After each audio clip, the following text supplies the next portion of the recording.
Mwenyekiti Dr. Samia Suluhu Hassan, samahani sana kwa unyenyekevu mkubwa sana mwenyekiti wangu,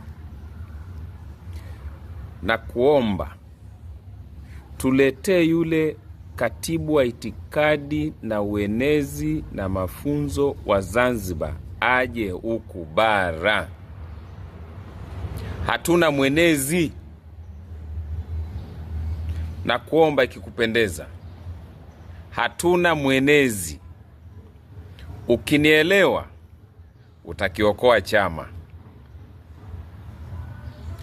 Hatufanyi vizuri huku, na kuomba, nasisitiza, tueletee Hamisi Mbeto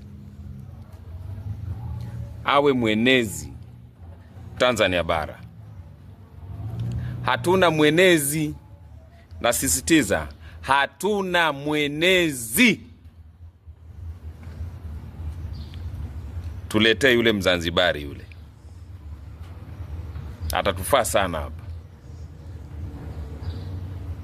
Nikieleweka nitashukuru, na ukishindwa kumleta, bora mpe bole niyo kazi afanye.